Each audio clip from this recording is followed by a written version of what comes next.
خارج کرتی ہے۔ اس کے علاوہ یہ خون کو صاف کرنے کے لیے استعمال میں لائی جاتی ہے، نیند لانے کے لیے استعمال میں لائی جاتی ہے اور کاسر ریاء کے طور پر بھی استعمال کی جاتی ہے۔ یہ جتنے بھی اس کے ادویاتی افعال و خواص ہیں، یہ اس کے مخصوص مزاج کی وجہ سے، اس کی مخصوص کیفیاتی اثرات کی وجہ سے اور اس میں پائے جانے والے جو مختلف کیمیائی اجزاء ہیں اس کی وجہ سے اس میں یہ تمام پراپرٹیز پائی جاتی ہیں، اور افتمون کی ان تمام پراپرٹیز کی وجہ سے اس کو بہت سارے امراض میں استعمال کیا جاتا ہے، بہت سارے امراض کے علاج میں استعمال کیا جاتا ہے۔ اب ہم اس کے تھراپیوٹک یوزز یعنی مختلف امراض میں اس کا جو استعمال ہے اس کے بارے میں بھی دیکھ لیتے ہیں کہ یہ کن کن امراض میں استعمال کی جاتی ہے۔ افتمون کو زمانہ قدیم سے اور دور حاضر میں بھی مال خولیہ کی بہترین دوا مانا جاتا ہے۔ مال خولیہ کے مرض کو رفع کرتی ہے، چونکہ مال خولیہ کا مرض صداع کے غیر طبی صورت اختیار کرنے سے جسم میں بہت زیادہ صداع کے جمع ہو جانے کی وجہ سے پیدا ہوتا ہے، تو چونکہ افتمون صداوی امراض کو رفع کرتی ہے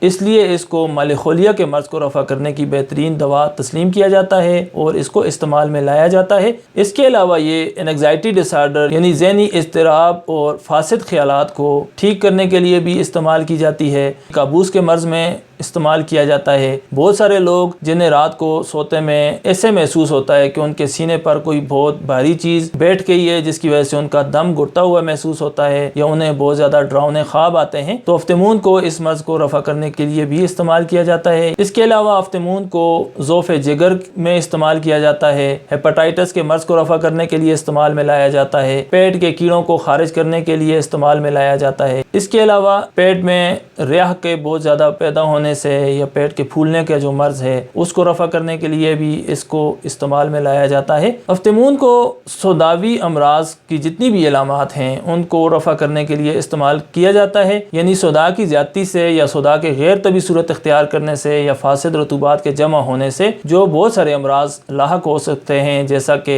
مرگی کا مرض، فالج، لکوہ یا خدر یعنی سند پن کا جو مرض ہے، ان تمام امراض کو رفع کرنے کے لیے استعمال میں لایا جاتا ہے۔ دماغی خیالات اگر بہت زیادہ فاسد ہو جائیں، انسان وہم کا وسواس کا شکار ہو، تو افتمون کو ان امراض کو رفع کرنے کے لیے بھی استعمال میں لایا جاتا ہے۔ اس کے علاوہ افتمون میں اینٹی کینسر پراپرٹیز بھی پائی جاتی ہیں اور اس کو کینسر کو رفع کرنے کے لیے، ٹیومرز کو رفع کرنے کے لیے بھی استعمال میں لایا جاتا ہے۔ خاص طور پر چھاتی کا کینسر یا پھیپھڑوں کا کینسر رفع کرنے کے لیے یہ مفید ثابت ہوتی ہے۔ اس کے علاوہ یہ جلدی امراض جو صداع کے باعث پیدا ہوتے ہیں، خارش، پھوڑے پھنسیاں وغیرہ رفع کرنے کے لیے اور خون صاف کرنے کے لیے بھی اس کو استعمال کیا جاتا ہے۔ تلی کے بڑھ جانے کا جو مرض ہے یا تلی کے دیگر جو امراض ہیں ان کے علاج کے لیے بھی افتمون کو استعمال میں لایا جاتا ہے۔ پٹھوں اور جوڑوں کے درد کو رفع کرنے کے لیے استعمال کیا جاتا ہے اور خفقان قلب کے مرض کو رفع کرنے کے لیے بھی استعمال کیا جاتا ہے۔ افتمون یا اس کے بیجوں کی جو مقدار خوراک مختلف امراض کو رفع کرنے کے لیے استعمال کی جاتی ہے وہ 3 سے 5 گرام ہے یا 3 سے 5 ماشا تک اسے استعمال کیا جاتا ہے۔ اگر اس کا جو شاندہ یا خیساندہ استعمال کرنا ہو تو اس صورت میں 7 سے 15 گرام تک اس کو استعمال کرنا چاہیے۔ چونکہ افتمون گرم تاثیر رکھتی ہے، صفرا کی پیدائش کو بڑھاتی ہے،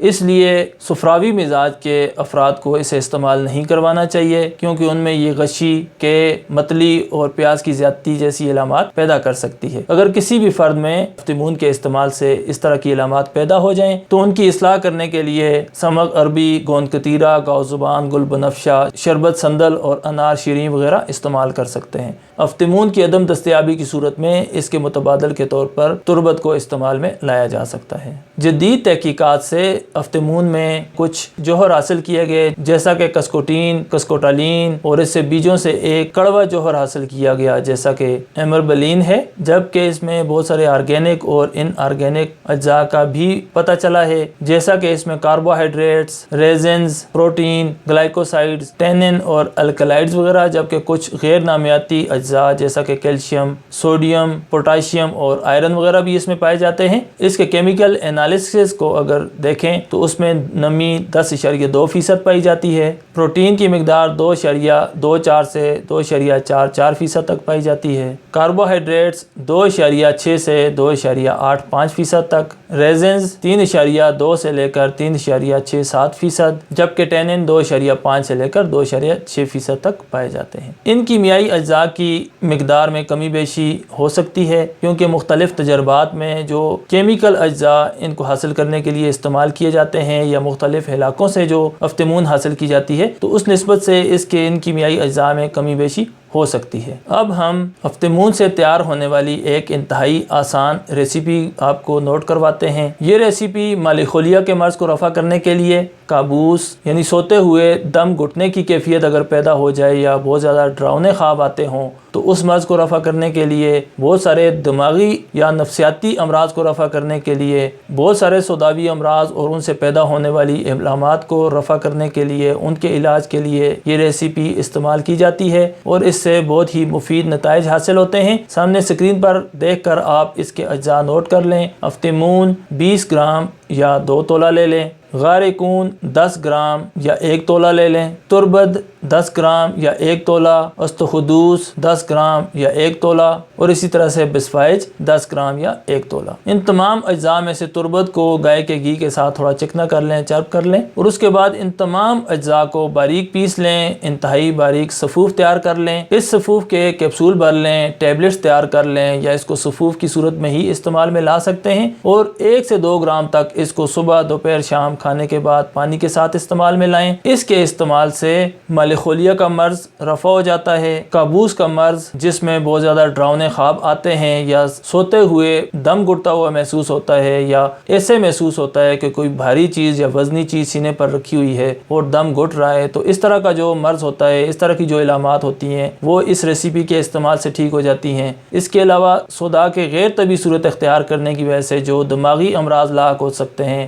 سدے بننے لگتے ہیں یا جو مختلف اورام پیدا ہوتے ہیں، تو یہ ریسیپی ان تمام امراض کو رفع کرنے کے لیے استعمال کی جا سکتی ہے اور اس سے بہت زیادہ مفید نتائج حاصل کیے جا سکتے ہیں۔ جی تو دوستو، مجھے امید ہے آپ کو آج کا یہ ویڈیو لیکچر پسند آیا ہوگا۔ اگر آپ کو آج کا یہ ویڈیو لیکچر پسند آیا ہو تو میرے YouTube چینل کو سبسکرائب کریں، اپنے دوستوں کے ساتھ شیئر کریں، اپنی مفید اور قیمتی آراء و تجاویز سے ہمیں کمنٹس کے ذریعے آگاہ فرمائیں۔ السلام علیکم، آپ کا دوست حکیم اعجاز الہی عظیمی۔